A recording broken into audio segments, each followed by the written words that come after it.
예, 매주 금요일에 만나는 코너죠. 한 주간의 잘못된 언론 보도를 탈탈탈 털어보는 민주언론시민연합 민언련의 탈곡사들 코너입니다. 오늘도 공시형 활동가님 나오셨습니다. 안녕하세요.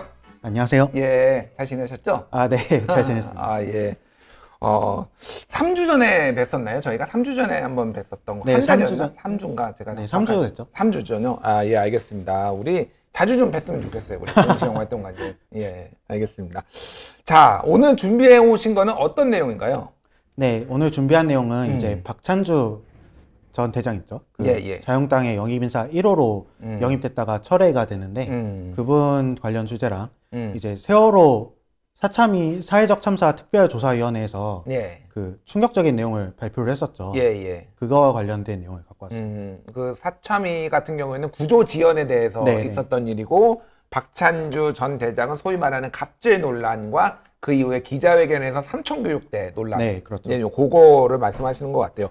일단 뭐 언론이 뭘 또 어떻게 잘못 보면 맨날 나도 가슴이 철렁 내려앉아 이거 얘기만 하면은 뭐가 문제인가요 지금 언론 보도가 일단? 네, 이게 그 언론들이 약간 박찬주 관련 보도를 따라가시다 보면 언론들이 약간 정치인들을 이제 어떻게 만들어내는지 이걸 좀 보실 수 있는데요.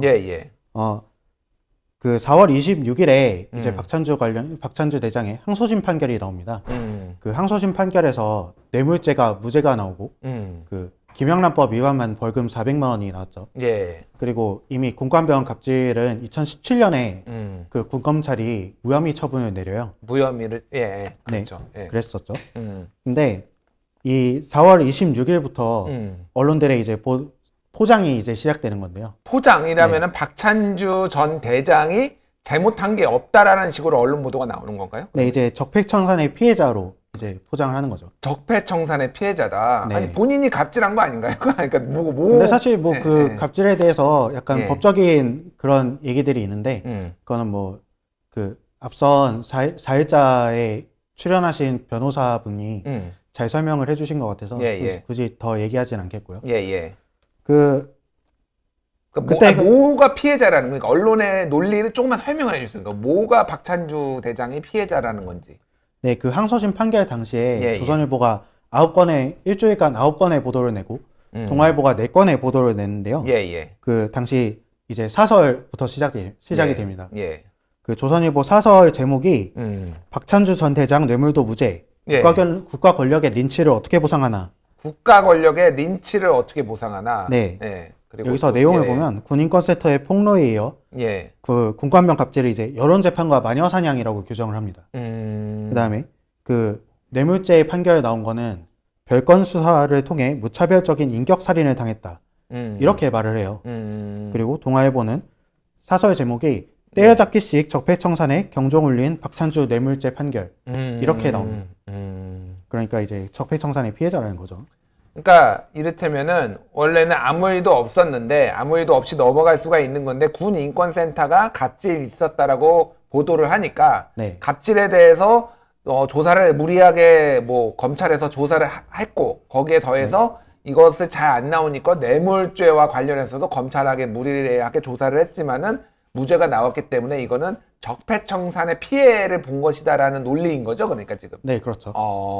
근데 일단 무혐의 처분이 됐지만은 공관병들이 11명이나 입을 모아서 갑질을 당했다, 감을 따오라고 했다, 뭐 무슨 꿀이 아니고 뭔가요? 뭐 이거를 만들라고 했다, 막 이런 식으로 다 폭로가 있었던 건 사실이잖아요, 그러니까. 네, 이게 검찰의 무혐의 처분서를 보면은 그 공관병들의 증언들이 다 나와 있는데요. 뭐 이게 검찰이 파악한 사실이니까 뭐 그거를 확정된 완전 사실이라고 볼 수는 없지만 어쨌든 말씀하신 공관병들의 주장은 대부분 인정이 됐고요. 인정이 됐는데 단지의 무혐의 처분서를 그대로 읽어드리면 형법상 직권남용죄는 사회적 비난 가능성이 아닌 그런 지시들이 형식상 외형상 직무수행으로 인정될 것을 전제로 한다. 뭐 이렇게 나와요. 그러니까 그 직권남용으로 처벌을 하려면은 네. 직권이 있어야 되는데 예. 박찬주 대장한테는 그런 직권이 없었다. 그러니까 공관병 갑질은 직권남용으로 처벌할 수 없다.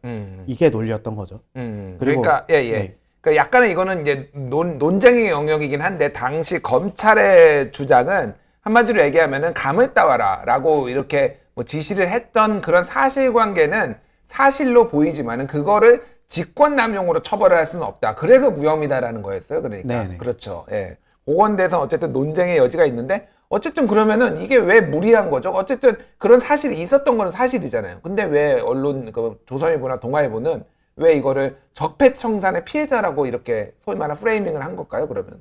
네, 이 조중동이 사실 적폐청산에 계속 불편한 심리를 노출을 해왔어요. 예. 그 문재인 정부 초기부터. 뭐 그 연장선상으로 보시면 되겠고요. 예, 그렇군요. 예.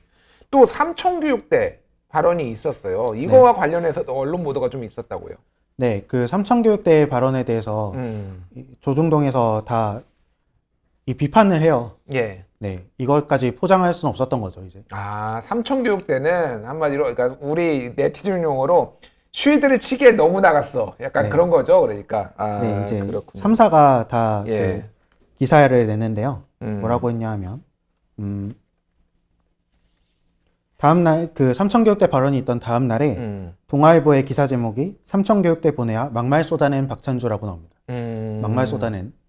이렇게 제목부터 나오죠. 그 조선일보도 삼청교육대 한마디로 혹 때려다 덧붙인 박찬주. 그리고 중앙일보도 박찬주 삼청교육대 발언에 황교안 결국 영입체 이렇게 나오고 다 삼청교육대 발언 자체는 모두 비판을 했고요. 그러니까 이거 뭐 여러 가지 해석이 가능한데 너무 많이 나가서 도저히 이제 보호를 할 수 없다라는 판단이 있을 테고 또 하나는 이 보수 언론들이 저도 이제 오랫동안 기자를 해오고 뭐 이제 돌아가는 상황에 대해서 좀 설명을 드리자면은 굉장히 정치에 개입을 많이 합니다. 특히 네. 보수 언론들이. 그래서 정당에 훈수를 많이 두고 자유한국당이죠. 그리고 이게 당에 도움이 안 될 것 같으면 과감하게 쳐내는 경향이 있어요. 네. 과감하게 공격하는 경향이 있는데 지금 아마 박찬주 대장 같은 경우에도 처음에는 적폐청산의 희생자로 좀 더 프레이밍을 해서 하려고 하다가 삼청교육대까지 나와버리니까 너무 멀리 나간 거지. 그러니까 과감하게 버리지 않았을까라는 이제 추정이 좀 가능한 것 같아요. 이거에 대해서. 네, 근데 사실 그 보수 언론들의 비판이 그 삼청교육대 발언으로 시작된 건 아니었어요. 그 박찬주 전 대장이 영입 대상으로 이제 영입되자마자 막 황교안 리더십이 흔들린다, 뭐 무리한 영입 인사였다, 뭐 이런 비판들이 있었거든요. 그러니까 이 사람 사실 조중동이 그동안 적폐청산의 피해자로 몇 달 동안 프레이밍을 했지만 무리한 프레이밍인 것들 사실 알고 있었던 거죠. 그렇군요. 네, 알겠습니다. 자, 또 하나 이제 공분을 살 만한 소식. 아까 전에 세월호 관련해서 소위 말하는 구조지연 사태. 그래서 해양청장은 해경청장 같은 경우 헬기를 타고 가고 학생은 4시간에 걸쳐서 배를 갈아타고 가다가 결국은 이제 제대로 조치를 못 받고 사망 확인이 된 이런 사고가 있어서 공분을 했는데 이거와 관련해서도 또 언론 보도가 있었다고요. 네, 저도 정말 그 소식을 듣고 허망한 느낌을 많이 받았는데요. 예. 저희가 11월 이 사참위 조사 결과가 나온 다음 날인 11월 1일부터 5일까지 4일간 지면보도 집계를 해봤어요. 그랬더니 한겨레가 9건 나왔고요. 9건 보도를 했고요. 경향신문은 4건 보도를 했고 조중동이나 한국일보 같은 경우에는 한두 건 보도를 했습니다. 네, 그러니까 기본적으로 무게감 있게 다뤄주지 않은 거고요. 네, 뭐 다루지 않는 것도 일종의 뭐 언론의 정책적 정치적 행위니까 여론 찬반이 있을 수는 있지만은 어쨌든 근데 내용에도 또 문제가 있었던 게 있나요? 저희 단체는 이제 민원련에서는 무보도를 이제 가장 나쁜 형태로 보거든요. 무보도를 그래서 이걸 좀 지적을 하자면 중앙일보가 일반 기사를 안 냈어요, 여기에 대해서. 네, 사실 기사를 안 내고 한 5일쯤 지나서 그 기자 칼럼을 하나 내는데요. 이게 여기서 잠깐 언급을 해요. 언급을 하는데 그 기자 칼럼의 내용이 정시 확대 주장입니다. 정시 확대 주장하고 세월호 요 사고하고 무슨 상관이 있는 거죠? 그러니까 뭐 세월호의 그 헬기 구조도 예. 학생을 위한 게 아닌데 뭐 그 정시를 일각에서 이제 진보적 교육계에서 정시 확대 주장을 비판하고 있지 않습니까? 예, 예. 근데 그거를 이제 역으로 비판하기 위해서 그것도 학생들을 생각한 게 아니다 이런 주장을 편 거죠. 그러니까 세월호 당시 그 사건이 있었을 때 학생들을 제대로 배려하지 않아서 그 학생이 죽은 것과 정시 확대의 이것도 비슷한 선상에서 지금 배려를 하지 않고 있는 것이나 마찬가지다라고 이런 식으로 비유를 한 거라고요. 그러니까. 네, 그렇죠. 잘 이해가 안 되는데요. 일단 그러니까 이게 옳고 그름을 떠나서 왜 그런 비유를 하죠? 잘 이해가 저는 안 되는데요. 저도 뭐 이해가 되면은 좋겠습니다, 참. 그렇군요. 참. 예, 또 다른 보도가 또 있었나요? 네, 이제 문제 보도가 있었는데요. 예, 예. 네, 조선일보의 보도입니다. 예, 예. 조선일보가 여기에 대해서 보도 2건을 냈는데요. 그중 하나가 11월 2일 저녁에 있었던 예, 예. 그 세월호 유가족들의 책임자 처벌 주장을 하기 위해서 이제 시위가 있었죠, 광화문에서. 예. 그거를 이제 보도를 한 건데요. 그 기사 제목을 뭐라고 썼냐면 딱 조선일보스러운 보도입니다. 세월호 추모제라더니 검찰개혁 구호 외쳤다. 예. 그러니까 이제 세월호 추모제 자리에서 정치적 구호가 나왔다. 그러니까 이 시위는 잘못됐다. 이렇게 한 거죠. 그러니까 지금 이 세월호 집회에서 정치적 구호가 나왔으니 이 세월호 뭐라고 해야 되나 희생자를 추모하는 이 집회가 잘못된 것이다. 네. 정치적 목적이 있는 것이고.